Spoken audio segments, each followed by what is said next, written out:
rekan bisa berdoa menurut agama dan kepercayaan masing-masing. Berdoa mulai. Selesai. Oke, terima kasih Juni. Oke, sebelum itu Ibu absen dulu ya. Ada yang tidak hadir nggak hari ini? Hadir. Alhamdulillah ya. Oke. Oke, sebelum kita mulai pembelajaran, Ibu minta kalian lihat sekelilingnya apakah ada sampah atau tidak.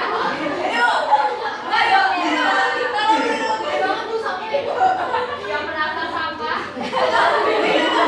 Gak boleh kayak gitu ya sama teman. Oke, berarti udah siap semua ini belajar? Siap. Oke, ada yang masih ingat nggak minggu lalu kita belajar tentang apa? Siapa ya ini? Oke, Bagas. Minggu lalu kita belajar tentang konsep dasar badan usaha. Ya, bener banget. Ada yang masih ingat nggak badan usaha itu apa? Zulfa ya? Jadi, badan usaha itu adalah organisasi atau kesatuan hukum yang ditujukan untuk menjalankan kegiatan ekonomi dengan tujuan itu kayak menghasilkan barang ataupun jasa. Ya, tepat sekali jawaban Bagas dan jawaban Zulfa. Beri tepuk tangan dulu lah. Oke, pada kesempatan kali ini, Ibu akan membawakan materi yang berkaitan dengan badan usaha, yaitu tentang badan usaha milik negara atau yang disingkat BUMN. Nah, tujuan pembelajaran pada hari ini yaitu agar kalian bisa mengetahui apa itu pengertian BUMN, peran BUMN, jenis-jenis BUMN, serta kekurangan dan kelebihan BUMN. Model pembelajaran yang Ibu gunakan hari ini yaitu pembelajaran langsung, di mana berpusat pada Ibu. Ibu akan menggunakan metode ceramah. Gitu. Oke, kita langsung masuk aja ke materinya ya. Nah, di sini Ibu menampilkan 3 gambar. Ada yang tahu nggak ini gambar apa aja? Ibu, Kayak apa ya? itu yang itu hijau itu pegadaian, itu Ya. badan usaha milik swasta. Kalau Pertamina itu badan usaha milik negara. Itu PLN ya kayaknya. Iya, Ya, itu betul. BUMN dulu. Nah, bener banget apa yang dibilang sama Yaya. Tangan dulu dong saya. Jadi ini adalah contoh-contoh dari badan usaha ya. Nah, apa itu BUMN? Ada yang tahu nggak BUMN itu apa? Bener banget. Jadi BUMN itu adalah singkatan dari Badan Usaha Milik Negara, di mana BUMN itu merupakan salah satu badan usaha yang modalnya sebagian atau keseluruhan itu dari pemerintah. Tuh, paham?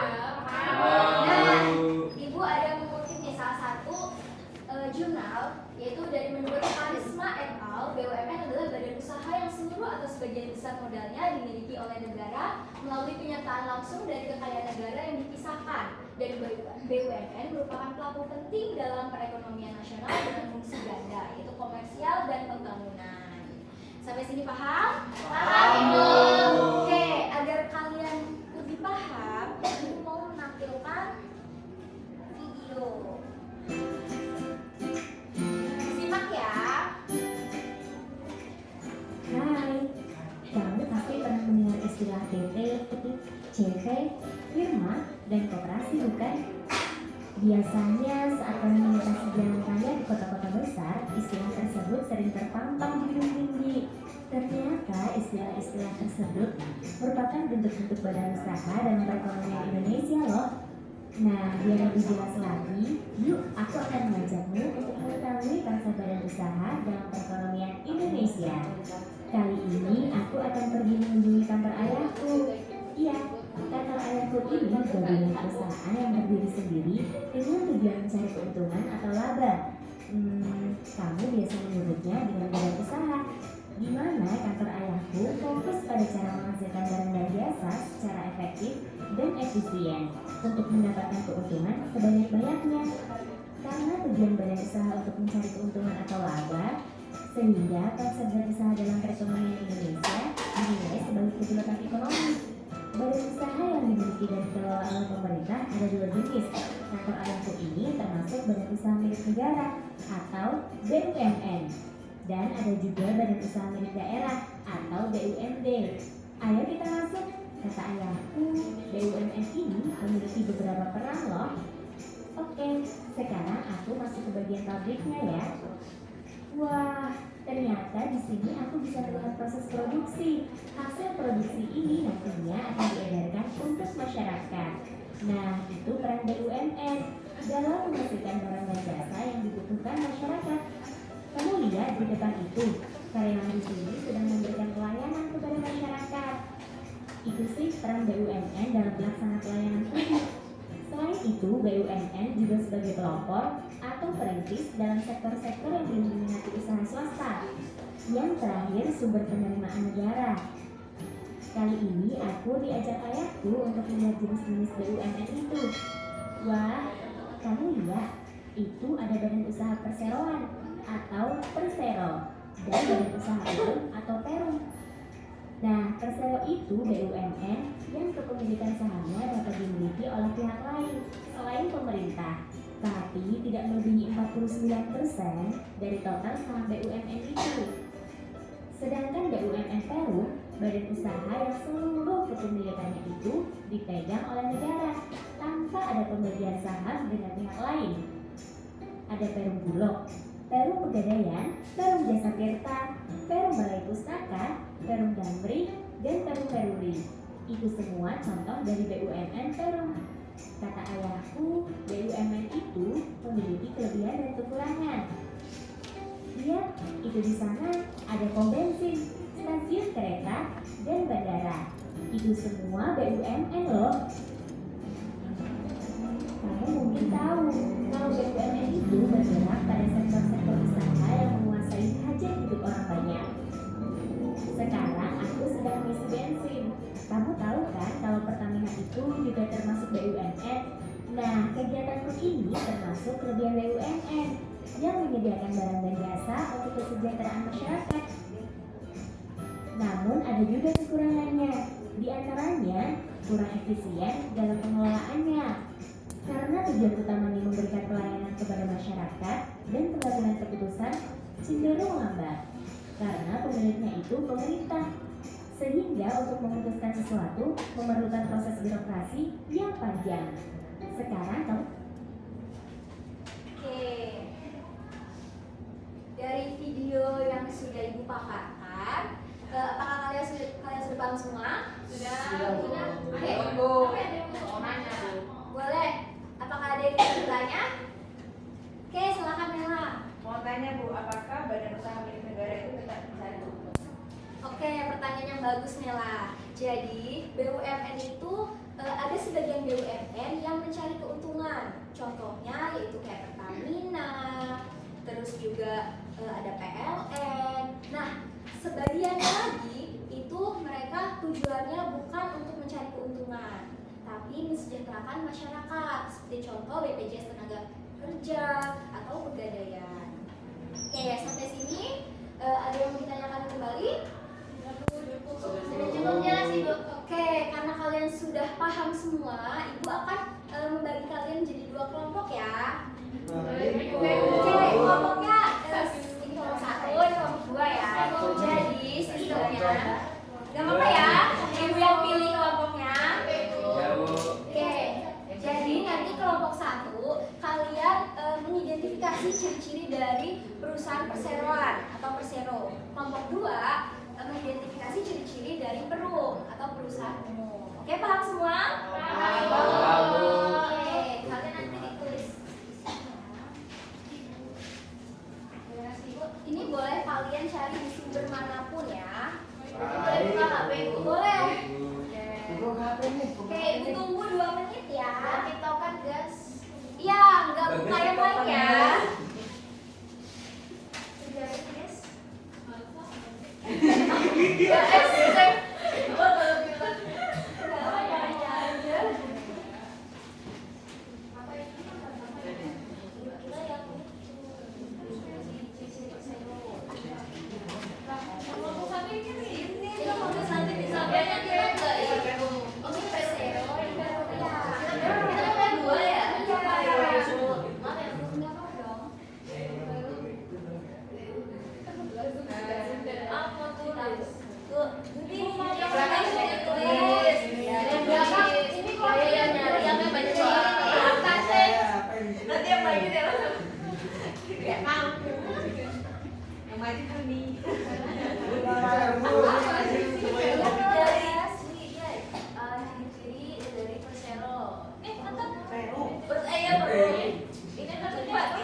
dari perusahaan umum yang pertama itu statusnya sebagai badan hukum yang modalnya berasal dari negara dan tidak dibagi atas sahamnya. Terus seluruh modalnya itu berasal dari kekayaan negara dan tidak dipisahkan. Terus juga tujuannya itu untuk melayani kepentingan umum sekaligus mencari keuntungan untuk mengisi kas negara. Terus pimpinannya itu dipimpin oleh seorang direksi atau direktur. Terus status karyawannya itu sebagai pegawai perusahaan, bukan pegawai negeri sipil. Terus kontrak kerjanya memiliki kebebasan untuk membuat kontrak kerja dengan pihak manapun. Sekian dari kami, Bu. Terima kasih, Bu. Oke, lengkap banget jawaban dari kelompok 2. Terima kasih untuk kelompok 2. Silakan kembali. Ayo kelompok 1. Jadi di sini kami akan memberi jawaban kami. Kan tadi soalnya itu kan ciri-ciri perseroan itu bagaimana? Nah, ciri-ciri perseroan itu yang pertama berbentuk perseroan terbatas atau PT. Yang kedua modal berupa saham minimal 51% milik negara. Yang ketiga itu ada bertujuan mencari laba atau profit oriented. Nah, yang keempat itu ada dikelola oleh direksi dan diawasi komisaris. Dan yang kelima atau yang terakhir itu kekayaan negara terpisah dari APBN. Jadi begitu guys ciri-cirinya. Lengkap banget jawaban dari kelompok pertama. Kayak aku ya. Oke. Jadi dari Persero dan Perum itu memiliki ciri-ciri yang berbeda ya. Oke, sampai sini karena kita udah belajar, kita udah nonton video, kita udah diskusi. Ada yang mau menyimpulkan nggak hasil dari pembelajaran hari ini? Bu. Oke, silakan Patria. Nah, jadi dari pembelajaran hari ini saya menyimpulkan bahwa badan usaha milik negara atau BUMN adalah badan usaha yang seluruh atau sebagian besar modalnya dimiliki oleh negara melalui penyertaan langsung dari kekayaan negara yang dipisahkan. Nah, BUMN ini memiliki tujuan yaitu mencari keuntungan dan melayani kepentingan pabrik, Bu. Contohnya kayak PT Pertamina yang berorientasi keuntungan, sedangkan Perum Damri lebih fokus pada pelayanan masyarakat, Bu. Oke, lengkap banget jawaban dari Fatia. Kasih aku dulu Fatia. Ada yang mau nambahin lagi nggak? Siapa nih? Oke, Lili. Oke, Lili, silakan. Dari materi yang Ibu sampaikan tadi, itu aku saya menarik kesimpulan, Bu, bahwa BUMN itu ada 2 jenis. Yang pertama itu ada Persero dan yang kedua ada Perum, Bu. Nah, BUMN juga punya kekurangan dan kelebihan, Bu. Kekurangannya yaitu pengambilan keputusan lama karena berhubungan dengan pemerintah. Nah, kelebihannya yaitu menyediakan barang dan jasa untuk kesejahteraan masyarakat, Bu. Oke, tepat sekali jawaban Lili. Kasih aku dulu. Oke, kayaknya kalian udah paham semua, udah bisa. Ibu harap kalian nanti ke depannya bisa berperan dalam badan usaha untuk mesejahterakan masyarakat banyak. Amin. Nah, sebelum Ibu akhiri, Ibu mau ngasih PR nih untuk kalian. Buatan kalian. Ini PR yang udah Ibu kirim di grup WA ya. Boleh cek dulu nggak? Boleh. Oke, nanti aja ya. Oke. Karena kita udah ada di penghujung pembelajaran, sebelum Ibu akhiri, Ibu mohon kepada ketua kelas untuk memimpin doa. Baiklah teman-teman dan guru, sebelum kita mengakhiri pembelajaran pada siang hari ini, marilah kita berdoa untuk agama dan kepercayaan masing-masing. Berdoa mulai. Selesai. Oke, Ibu mau ucapin terima kasih kepada kalian semua yang sudah berpartisipasi. Ibu akhiri, wassalamualaikum warahmatullahi wabarakatuh.